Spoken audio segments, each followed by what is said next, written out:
Christian Yelich turned 34 over the winter. We got 3 guaranteed years of him left, barring a trade, which is not going to happen. What are our expectations out of Yelich in the final 3 years? We'll get to that next here on Locked On Brewers.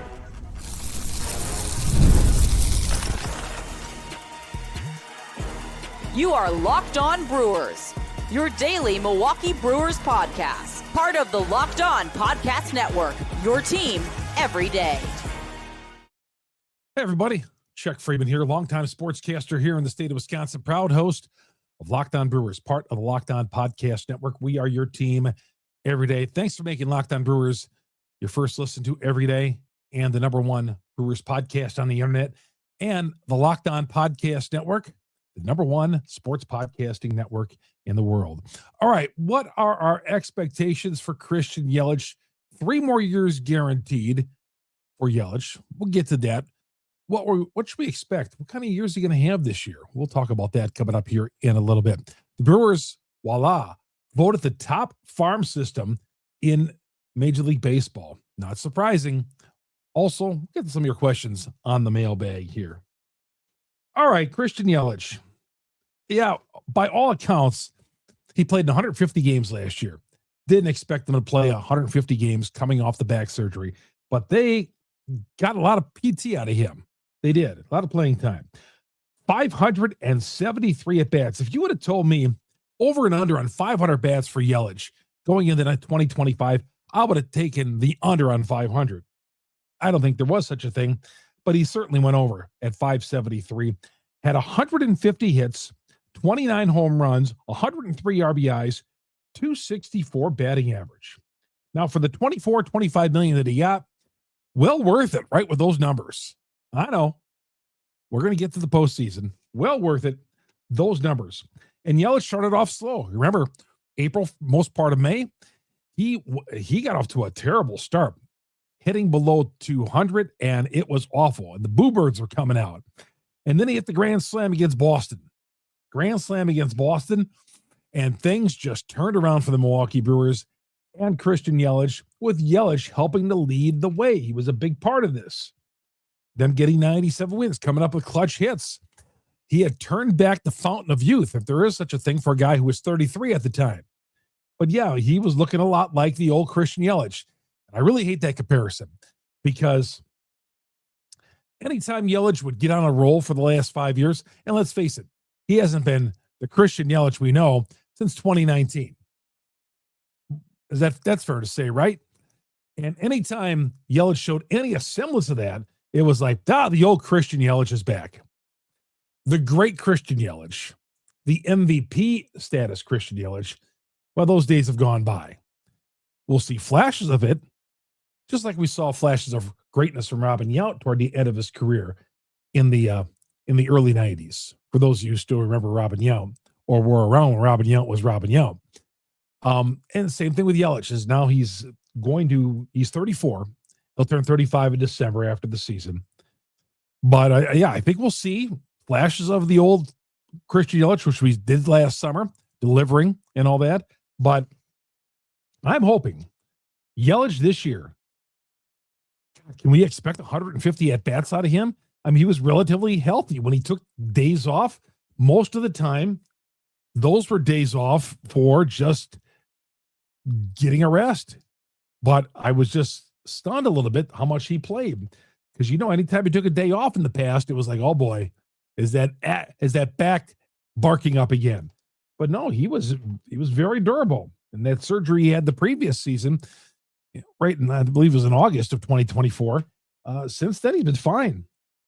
But do I expect him to have 573 at bats this year? No. Going to need him in the heart of the order. Right? We're going to need him in the heart of the order. If this team wants to win a division title, got to have some productive moments and a productive year as a whole out of Yelich. 150 hits, 29 homers, 103 RBIs. He comes with that again.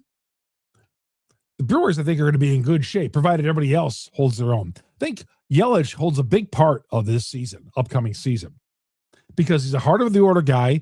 He signed back in 2020 when he signed this 7-year, $188 million deal. That, through his mid-30s, he was still going to be a productive player. Remember, when they signed him, he was coming off the injury in 2019 that he got hurt. He got hurt in September of 2019, still signed the contract in 2020. That was the COVID year. He didn't have a very good year. We thought, okay, he's going to bounce back in 2021. And he really never bounced back until, he never was like we said, the real great Christian Yelich. But in 2024, he batted .315. And the power numbers weren't great. I believe it was like 15 home runs. But showed some signs. And then like the end of the year, August or so, he had the surgery, and that was it. We were without Yelich for the postseason. Bounced back in 2025, and these numbers, 29 home runs, batted .264, 103 RBIs. Yeah, I'll take that. Now, you always have to live with the 167 strikeouts from Yelich. The 167, you're going to have to live with that. But considering where he started the season through mid-May or so, end of May, and where he finished up, he had a heck of a regular season. And when I look at a player too, I look at how many big moments he has. The previous years, what's the knock on Yelich? Tapping out to the second baseman with runners in scoring position. Tapping out when the games are on the line in the bottom of the ninth inning. He had a lot of big hits. He did. Now, we want to talk about postseason. Postseason, and I don't know what it is with Yelich in the postseason, but in 27 games in the postseason for Yelich, in his career with the Brewers, he's batting .218, 2 homers, 3 RBIs. Has not had an RBI in a playoff game since Game 7 in 2018 against the Dodgers. That's his last 15 postseason games has not had an RBI for a guy in the heart of the order. Just destroying the Brewers right there. Yes. Heart of the order guy with those type of numbers, not good at all. Now, this past year, we had a lot of guys in 2025 against the Dodgers have poor numbers. But it's not been good for Yelich a long time in the postseason. Unexplainable.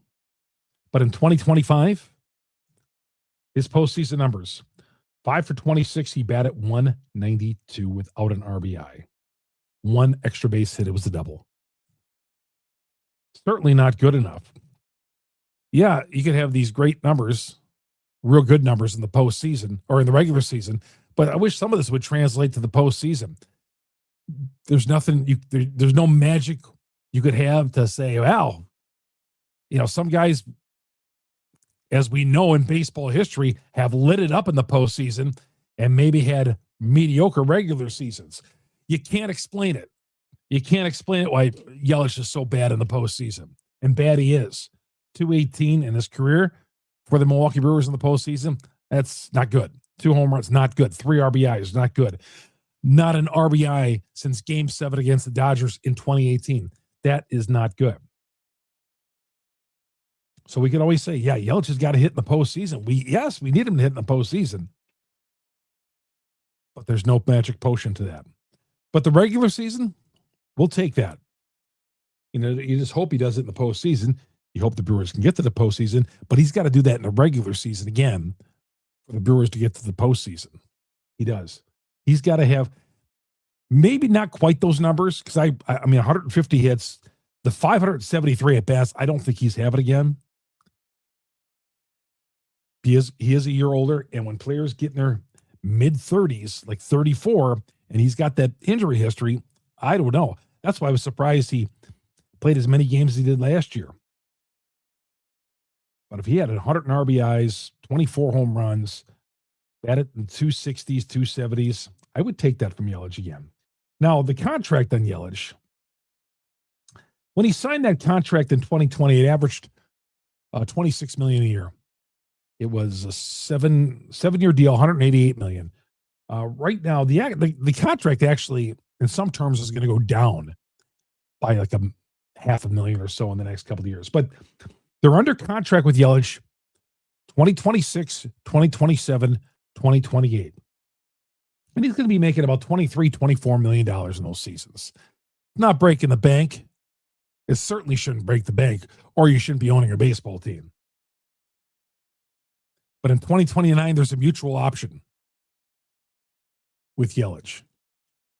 And Yelich, as I've said many times on the show, with him being Atanasio's guy, you wonder if Atanasio will pick up that option in 2029. That's for a long ways away. We got 3 years to get through before that. We'll see how he is productive here through the mid-30s. Cautiously optimistic I am. Let's take it 1 year at a time. But for this year, he's got to have the clutch moments.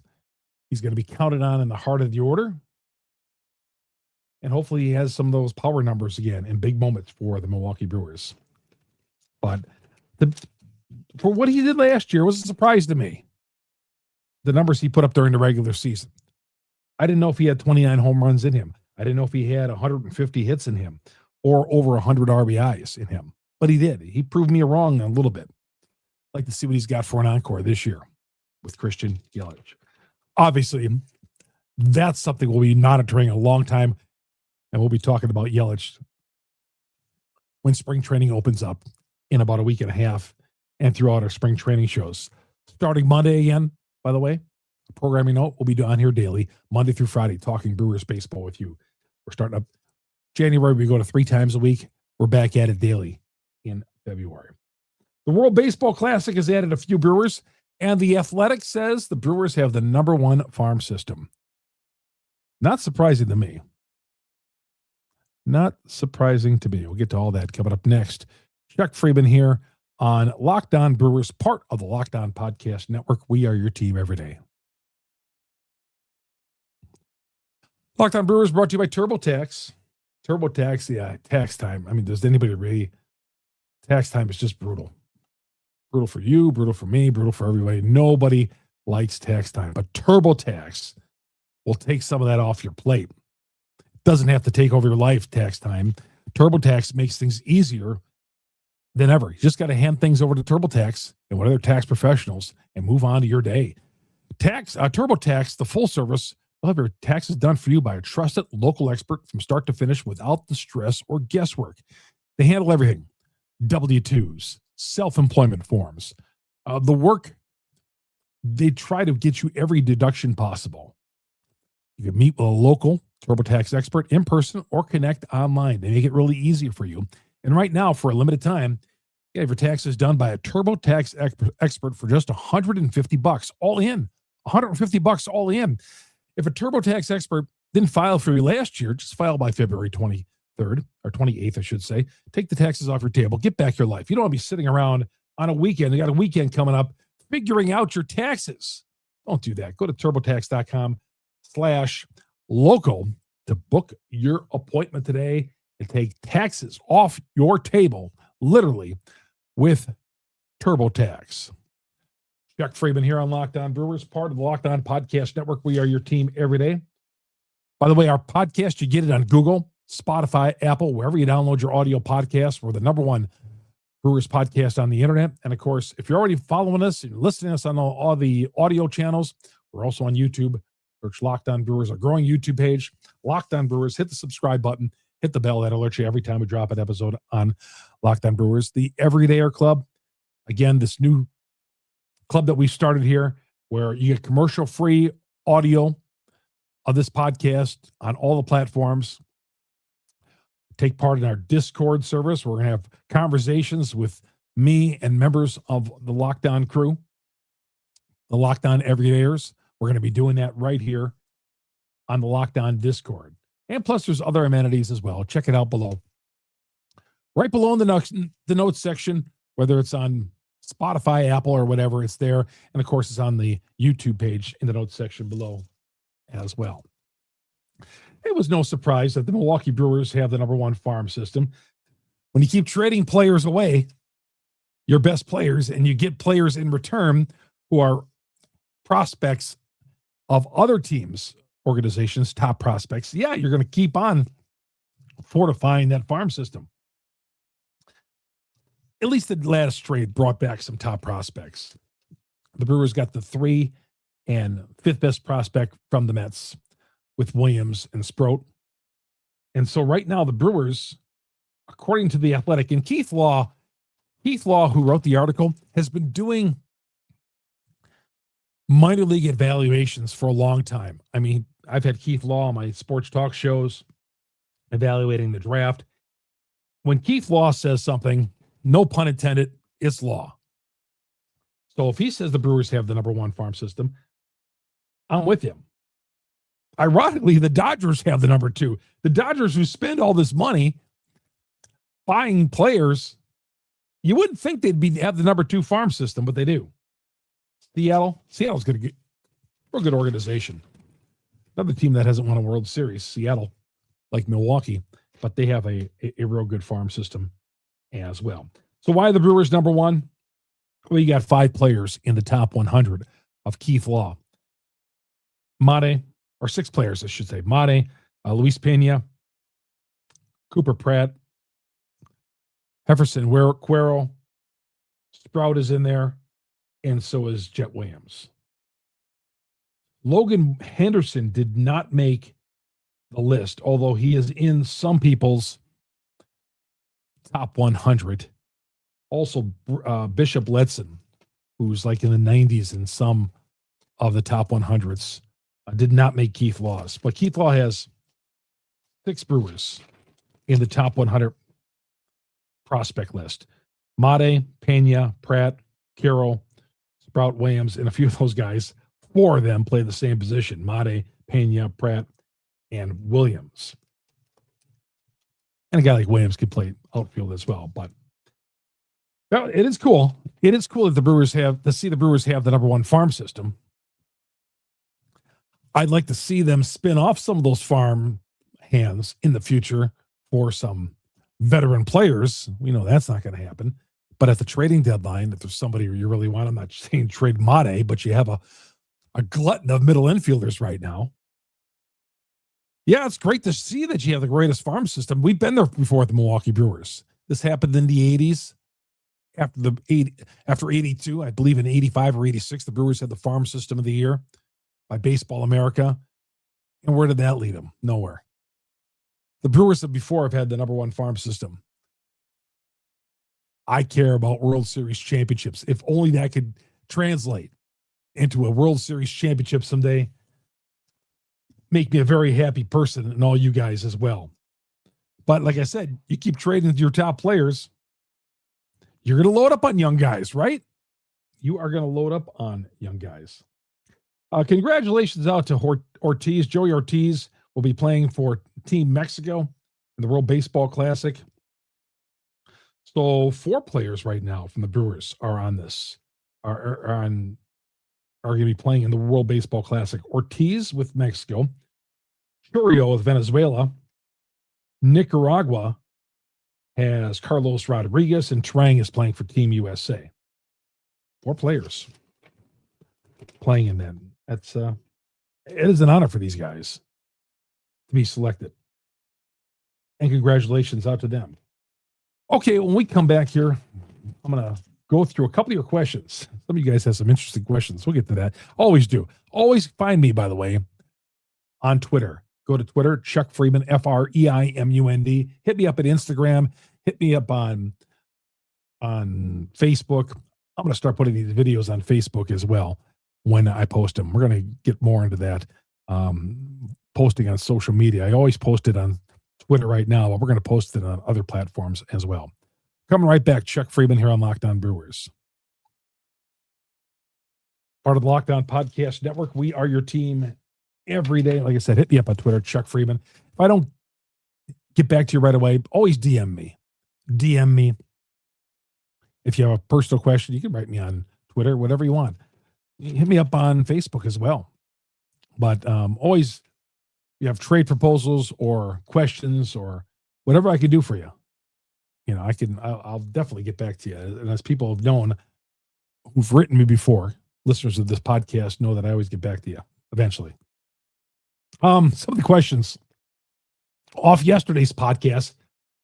Yesterday on the podcast, I named the top 5 current Brewers. On the Locked On Network, we're naming the top 5 current players from each team. So each host names their top 5 players. I have Chourio in there. And Alicia says, it is too difficult to make a list of the current top 5 Milwaukee Brewers. There's so many great players. Oh, I wish you were right on that. Very good players. Had a great year. I don't know if there's any really, really great players. There's a couple of them. I don't know if there's a mass amount, though, of great players on the Milwaukee Brewers. Guys who are gamers, I'll tell you that, though. I'll tell you that much. James says, will the Brewers having the best farm system lead to a World Series, or will the players not be able to hit water if they fell out of a boat? The $1 million question.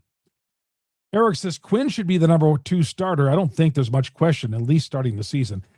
I had Quinn Priester as the number 3 starter in the Brewer rotation. I got Miz as my number 2 starter. If you want to check that out, go to yesterday's podcast. Andy makes a point here. He says, because I was listening yesterday, I was listening to the starting rotation. And he makes a point that, you can't really compare the start of the season to the end of the season because the pitching rotation changes so much. And I get that. 2024, he lists Peralta, DL Hall, Colin Ray, Jacob Junis, and Joe Ross. 2024 is our 5 starting pitchers. Huh. Amazing, isn't it? Didn't have Woodruff. 2025 last year, Peralta. Yeah, Cortez started game 2. Aaron Savale, Elvin Rodriguez. God, I remember bashing the Brewers for putting out Elvin Rodriguez on opening day. And that was such a terrible decision. And then they put him out there and they let him pitch again. I believe it was like a Saturday night game against the Reds. So the Brewers last year started the season with Peralta, Cortez, Savale, Elvin Rodriguez, and Chad Patrick. Yeah, you make a point there, Evan, or Andy. But that's what we're doing, right? We're kind of projecting who the starting rotation is and all that. And obviously it's going to change. And other things change about the Milwaukee Brewers as well. It's what makes baseball fun. It's a daily sport. Tom says, Brewers are doing so good. It's been, 44 years since they were on their only World Series? Well, I don't know if you're being a little facetious there. James says, when I'm making out my pitching rotations, don't forget about Gasser. I never count on a guy, and he pitched last year. I don't count on a guy who's coming back from injury. I didn't want him to pitch in the postseason last year. He looked okay. I want to see him in camp, though. I feel like there's some other guys ahead of him in line already.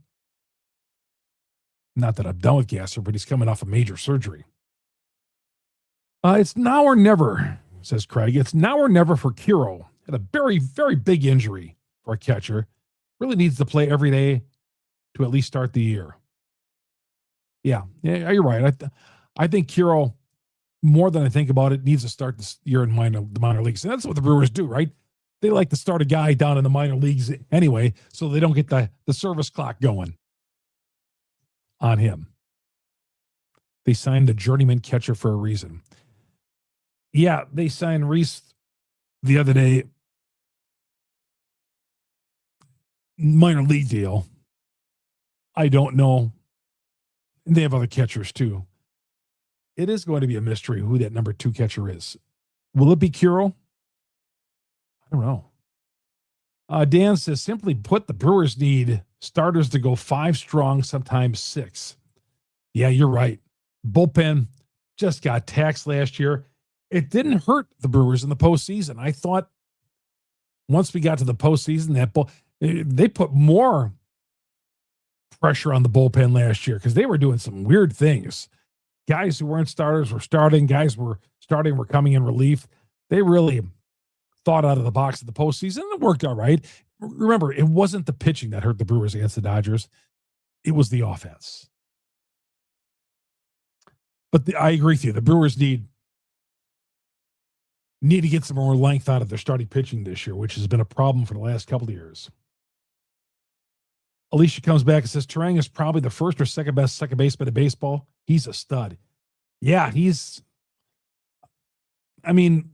I don't think he's got to take a back seat to Marte, who's considered the second best, or the number one second baseman in baseball, the second baseman for the Diamondbacks. But certainly I put him in my top two. I really do.